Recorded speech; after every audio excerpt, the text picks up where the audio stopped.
Welcome to the Unpacking It podcast with Bryce Johnson.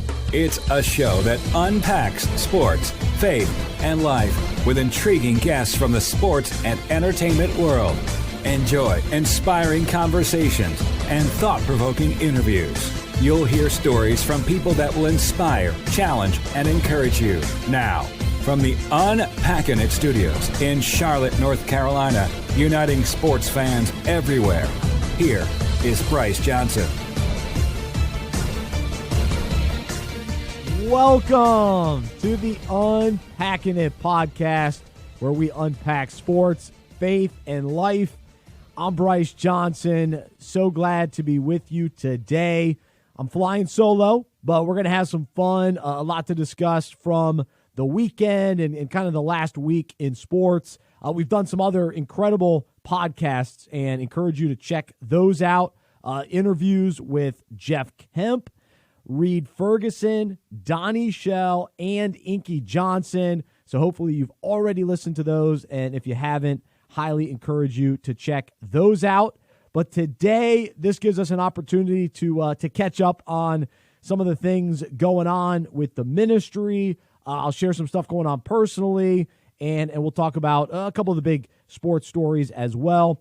Toward the end of the podcast, we'll do Unpack This, and I have some thoughts about lesser sports. I may talk about marble racing and cornhole. So stick around for that. And as always, check out our website, unpackingit.com.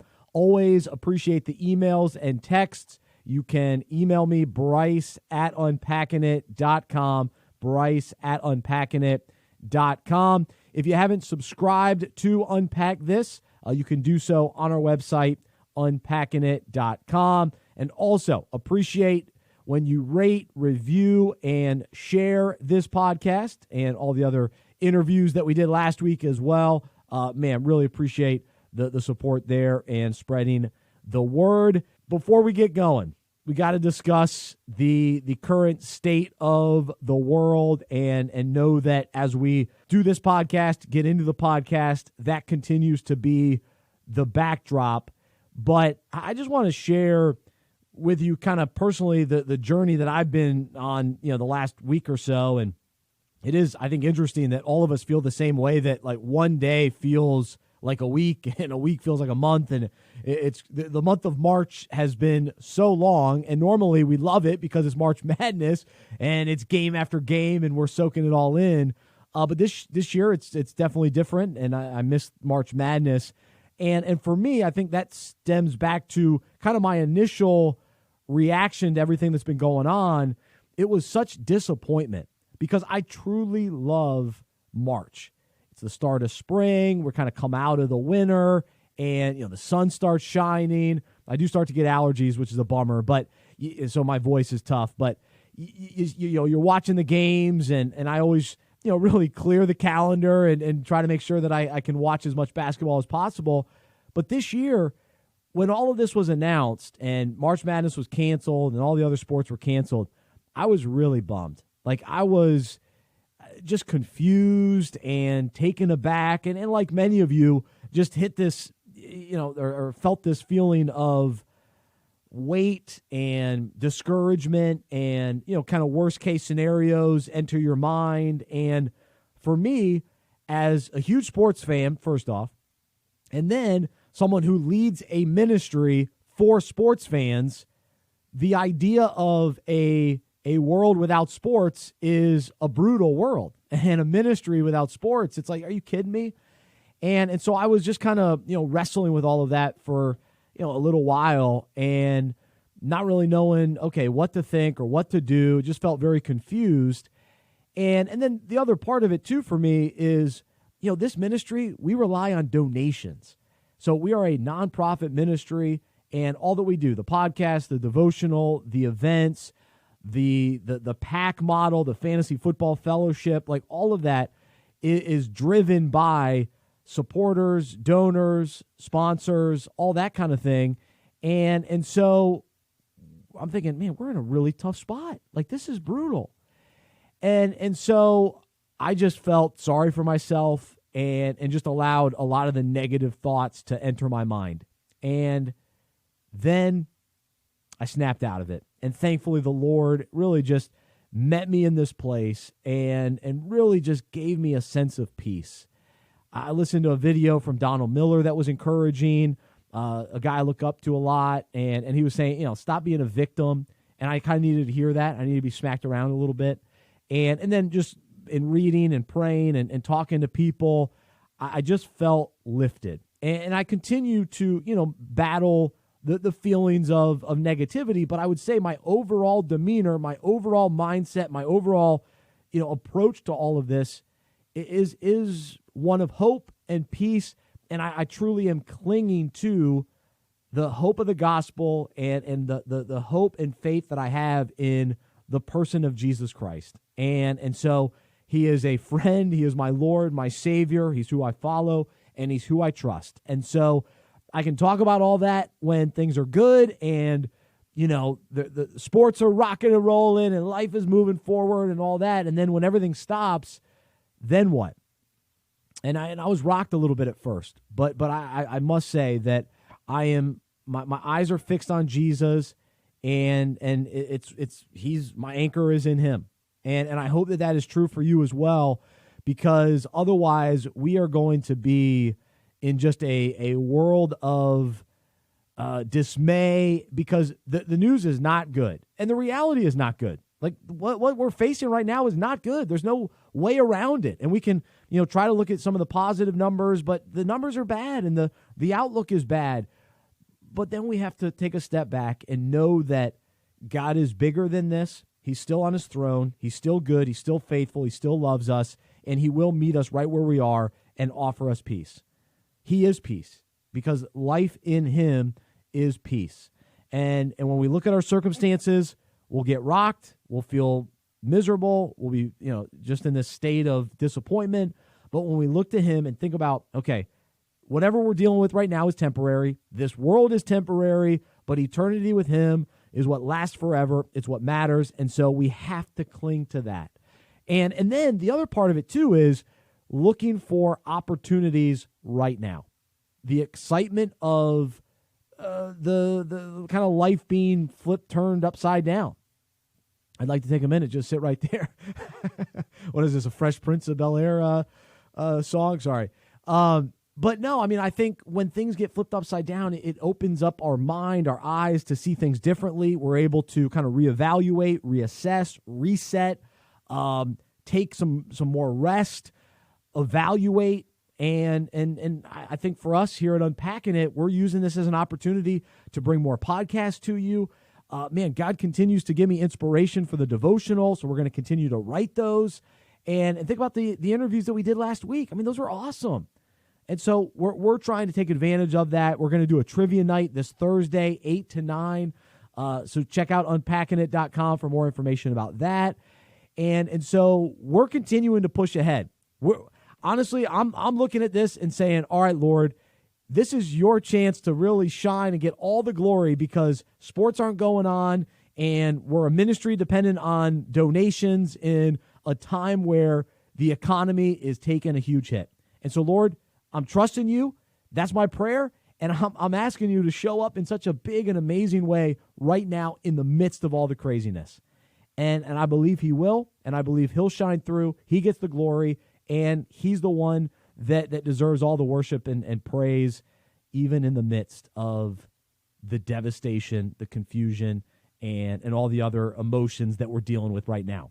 And so I will throw this out there to you as well. As a listener of this podcast, we do need you. We need your support. And so a lot of you listening you're taking hits personally. And so I get it. And maybe you're not in a position to give and donate. But if you are, and the Lord puts it on your heart to support our ministry, please do. And we greatly appreciate it. We want this to continue because we want to be around when sports return. We want to be with you during this time when there are no sports. And so we rely on donations to get us through and to keep us going. And so you can go to unpackingit.com/donate and give any amount. And maybe it's a one-time gift. Maybe you jump on our monthly support team. And again, I understand that we're all in difficult spots, but I think giving gives us that opportunity to trust the Lord too. And it puts our focus onto, other people and other work that people are doing. The idea of supporting local restaurants and, buying food from, local businesses or, supporting local businesses. We want to do that too. But we also want to support our local church, local ministries, the ministries that are doing, work on the front lines, being an encouragement, supporting people in a lot of different ways, but financially is one of those ways. And so anyway, we want to partner with you, and I hope that you'll really pray about it, consider it, talk to your spouse if you need to.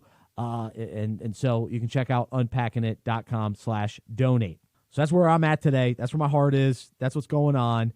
And so let's jump into some sports talk today. And here's what I did this weekend.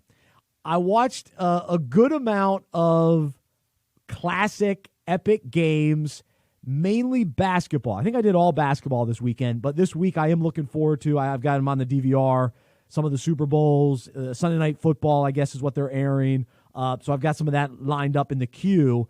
But this past weekend, I found myself watching some classic college basketball. And when I first began watching college basketball, it was in the mid to late 90s.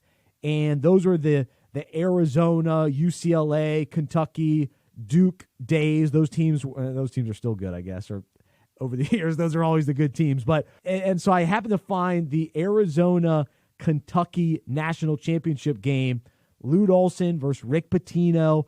And that Arizona team was interesting. They won, and I was pulling for them. I think I was pulling for them then, was pulling for them again this weekend. But Mike Bibby, Jason Terry, Miles Simon, and what's interesting, during that run, Mike Bibby was a stud. And he went to the NBA and had a nice career. He wasn't great, but he was good. And then Miles Simon did not have a great NBA career, but he was really good there too. And I would say Jason Terry probably had the most memorable NBA career, being a part of those Mavs teams that were really good. And Terry had such a long career, great personality, and I think he was, just really liked by fans and teammates. And so it was fun, though. Ron Mercer was the key guy on Kentucky. So just to see some of those old players, I always enjoy. And then I saw the 1998 Duke versus Kentucky national championship. And, of course, as a Duke fan, it was fun to see. This was like right when I became a Duke fan. So Elton Brand, Chris Carrawell, Steve Wojciechowski, Rashawn McLeod, those guys are legends at Duke. And Elton Brand ended up having a really nice NBA career. Was it as great as we anticipated? Maybe not, but he had, with the Clippers, had a nice run. Chicago, pretty good. And then he becomes the GM of the Philadelphia 76ers, and I think he's done a nice job. I think he's, in the long term, will do really well in that role. I think he's a smart guy. I think he tried to get too many players that played like him, because I'm watching this Duke game. He was big. He was a big player. So he went out, he got Al Horford, Tobias Harris, to go along with Joel Embiid. I mean, that team is huge. Like, Ben Simmons is a big guard. So it was funny. Brand was bigger than I remembered him to be out there on the floor. But when I first became a Duke fan, like, Steve Wojciechowski was the main reason. He was one of the key reasons. I love the way he played and just his energy. He was great. So he's doing a decent job at Marquette as a head coach, but I am curious to see if he'll end up being the head coach at Duke one day. So we'll see about that. And then let's see. So I watched those games. And one other kind of thought along the lines, because I ended up watching some NBA as well, and I thought about the broadcasters. So Jim Nantz, I mean, he's still doing it. All these years, he's still the main guy. If you're listening to a national championship game, it's Jim Nantz. Now, Billy Packer used to be around up until, I don't know, maybe it's been 10 years or so, because then Clark Kellogg was in the booth, great guest here on Unpacking It, and then now they've transitioned to Grant Hill and Bill Raftery. But Billy Packer, he was always a little negative, but his voice still, it's so recognizable and synonymous with March Madness. So when you listen back, there's still kind of a nostalgia there when you hear his voice. But listening to some of the NBA games, you had Marv Albert and Hubie Brown. Like, those two were together, but I was listening to an ESPN game or ABC game. Hubie Brown, who's still around, still doing it, who's still awesome. And then Marv Albert, who's still kind of the lead NBA guy. Yes! I mean, he's great. And he's still, back then he was awesome on NBC. But I found myself this morning, I was watching the 2006 NBA Finals, Mavs and Heat. Talk about some personalities and memorable names. So the Heat won the series. This was young D. Wade. He was only 24. An old Shaq at 33. Older. I guess he played after that, but he was older, 33. You had Alonzo Mourning at 35. Gary Payton at 37. And Antoine Walker at 29. Then Jason Williams was on that team. Udonis Haslem. Jason Capono, one of my favorite players, played with the Charlotte Bobcats. He was a legend with the Bobcats. But that team won it all, and just kind of a funny combination of players. But, of course, D. Wade and Shaq led the way. But I looked at the Mavericks roster. I mean, this roster was so interesting.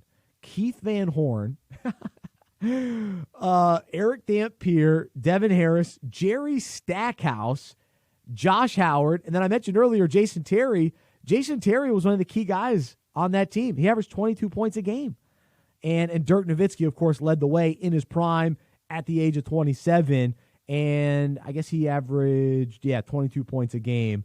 And so Darryl Armstrong was on that roster. Desanga Diop, also a former Bobcat, painfully Bobcat. And so that Dallas team surprisingly went that far. Josh Howard, who kind of fizzled out. I was disappointed. I thought he was going to have a little bit better of a career than he did coming out of Wake Forest.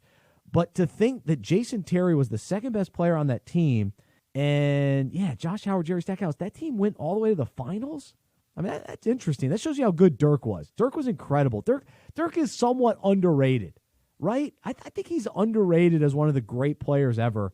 One of the top, he's definitely a top 5 power forward. I think that's fair to say. And then it's kind of debatable after that. He never played enough defense, though. That's the problem with him. So that was a fun finals to watch. But then I found myself watching a lot of Knicks versus the Bulls in the 90s. Is there anything better than 90s basketball, especially with the Knicks and the Bulls? I even watched one game without Michael Jordan, and this was the Scottie Pippen-led team with Tony Kukoc, Steve Kerr, probably Judd Bushler, and kind of the makings of what would become the three-peat with Jordan returning. But this was the first Christmas right after Jordan retired for the first time. And so the Knicks were pretty loaded. I mean, Patrick Ewing was in his prime. Was there a center that had a smoother jumper than Patrick Ewing?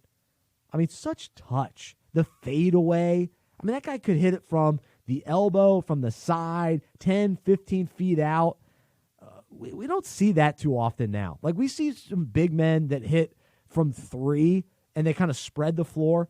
I'm talking about that 10-foot touch, that 15-foot at the elbow, Patrick Ewing, full extension, even the touch around the basket. Speaking of underrated, Patrick Ewing's a little underrated too because he never got a ring. The personalities playing in those Bulls-Knicks games, Anthony Mason, I mean, that guy was big and kind of chunky, but he could move. He had that left hand. And then Charles Oakley, to think about all the shenanigans he gets into now with the Knicks and Dolan and all that. He was an enforcer. He was tough. John Starks, he was a smooth player too. And he always had to go up against Jordan and, of course, always lost that battle. But he could hit. He could hit some shots. He was tough. And then to think Pat Riley was leading those Knicks teams. And when I was watching the 2006 Mavs Heat game, he was the one winning the finals with the Heat. So Riley, what a career he's had as a player at Kentucky, coached the Lakers, won there, never won it all with the Knicks, but at least went to the finals. They lost to the Rockets. and then won it with the Heat as a coach, and then won multiple titles as a president with the Heat. That guy is unbelievable. What a career he's had. I'd put him up there, one of the best complete basketball careers from player to front office. You'd have to put Phil Jackson in that mix, Jerry West in that mix. Unfortunately, you can't put Michael Jordan as owner of the Charlotte Hornets, so that's disappointing. But so if you can think of anybody else, that's just off the top of my head. I wasn't planning necessarily on talking about that, but I was thinking about Pat Riley. But where does he stand as kind of the complete career? Because, even dating back to college. That's a good question. So I'll throw that out there to you as a listener, Bryce at unpackingit.com. And then, let's see, some of the other guys on the Knicks, Greg Anthony, who's now a broadcaster. And then my boys who have been on this show, Hubert Davis and Charlie Ward. Like, one game I was watching, Hubert Davis hit a big three. He was an awesome shooter. And Charlie Ward, just the fact that he was a Heisman Trophy winner and then had an NBA career, that says enough about him. He wasn't playing a ton. I saw him on the bench the game I was watching. And then one other takeaway from watching the games, I don't know, maybe this is just me, but the Bulls' full white warm-ups are epic. And I guess guys still do the warm-ups, but it just, in today's game, I don't know, they don't stand out to me. I haven't thought about them. I haven't noticed them. I assume they still do, but honestly, it hasn't registered with me. But when I see 90s Bulls in their white warm-ups, it seems like the players wore them, like whenever they were on the bench, they were on. Like even if they had played, they come back on the bench, they put the warm-ups back on. I don't see that as often nowadays, unless I'm missing it, but I could be wrong. But there was something about the white warm-ups, and it just looked sweet. And maybe because it was the Bulls and they were the champs of the 90s, but that jumped out to me even watching the rerun. And then finally, the 2010 Duke Butler National Championship game was on this weekend. Brad Stevens, Gordon Hayward, Ronald Nored from Butler going up against Duke, and a Duke team that was not that great, but they played well together. Brian Zubik, Nolan Smith, Kyle Singler, Miles Plumlee. I think even Mason, both Plumlee brothers were on that team. That was a special Duke team, one of my favorite Duke teams, because they were kind of under they didn't have, John Shire was on that team. They weren't the big name guys. These guys stuck around. They had veterans, juniors, seniors on that team, and it was fun to watch. But I'll say this, if Gordon Hayward would have hit that three to knock off my Blue Devils, I would have been okay with it. I love that Duke team. I wanted them to win. But what was on the line for Butler as such a Cinderella story, man, that would have been cool. That would have been a big-time, memorable, epic game. And I know Duke fans probably think, Bryce, you're crazy. Why would you be okay with that? As a sports fan and as a college basketball fan, the idea of Gordon Hayward hitting a half-court, or maybe longer than that, shot at the buzzer to win, I mean, that thing almost went in. That could have gone in, and that would have been tremendous. I've been listening to a lot of Jim Rome during my downtime. So if I sound like Jim Rome, I apologize. Rack me. Tremendous. Incredible. But man, I seriously, I thought that Butler team was special. And also Brad Stevens, to now be the head coach at Boston and have such a great NBA career so far, the respect that he's earned as a head coach. He was just a young guy at Butler. Nobody ever heard of him. I think he was like a video guy and then became the head coach eventually. That was impressive. And they went to back-to-back finals, which is so hard to do for anybody to do. Now, to win back-to-back is rare. A few teams have done it. Duke did it with Leitner. But man, I mean, for them to go to back-to-back, and then they lost to UConn with Kemba Walker. So that was just a great game, great finish, an interesting Duke team. And then Ronald Nored, he's actually an assistant coach with the Charlotte Hornets. And so he ended up, going down the coaching route, which is cool too. And then Gordon Hayward with Brad Stevens in Boston is wild too, that those two were able to kind of meet up in the NBA after having such a great run in college. I can't think of anybody like that. Can you? Who am I missing that they were a college coach, they go to the NBA, and they actually get their star player and they do well? Because Rick Pitino tried to get his guys in Boston. That was not good. Speaking of Antoine Walker, I think he was on one of those teams with Rick Pitino as head coach. Billy Donovan didn't go after any Gators with the Thunder. Calipari, I don't think he had any studs with the Nets. He wasn't able to get Marcus Camby. I'm trying to think of any other coaches. Yeah. So Brad Stevens, Gordon Hayward, that's interesting. What they've, now they haven't had a ton of success, but Boston's legit. They're building towards something. I like their roster. We'll see if the NBA resumes, but that'll be interesting. So that's what I got from watching a bunch of reruns and then Jim Rome on the DVR. So rack me. Tremendous clones. I'm out. So the other big news, of course, is in the NFL. And I'm going to save my NFL takes. We'll do another show probably next week. And I'll give some thoughts on Tom Brady and the Bucs and Cam Newton. I may even do it tomorrow. But that's kind of where I want to end the show today as far as some of the topics go. But I did want to wrap things up with our segment Unpack This. And again, you can subscribe for free to Unpack This by going to our website, unpackingit.com. And basically we take a sports topic related to the Bible and just our desire to encourage and inspire sports fans to follow Jesus and become more like him. And so today I talked about how we are settling for substitute sports on TV and how this relates to embracing the one true God. And so like I was talking about, reruns of games and classic games, and they're fun. They are fun to watch. But the other thing ESPN is doing and some of the other channels, sports channels, they're putting up what I would consider lesser sports. Have you guys been watching any of this? The Ocho was on last weekend, but I'm flipping through the channels. I've seen axe throwing, cornhole, ultimate frisbee. I mean, I told you about the slippery stairs. Like that's been on, which is hilarious. But the other day, there was something called the Cherry Pit Spitting Contest. That's right. I watched men take a cherry, take the pit out of the cherry, and then spit it to see how far it could fly in the air. This was on ESPN. And there was a sign for ESPN behind where they were throwing. So it's not like ESPN took old footage and decided to air it, but they were actually there filming this. It's not like somebody sent it in, I guess I should say, unless they just hung up a sign. I don't know. I don't know how they did it or how they recorded it, but these are the kind of sports we're watching right now. Marble racing.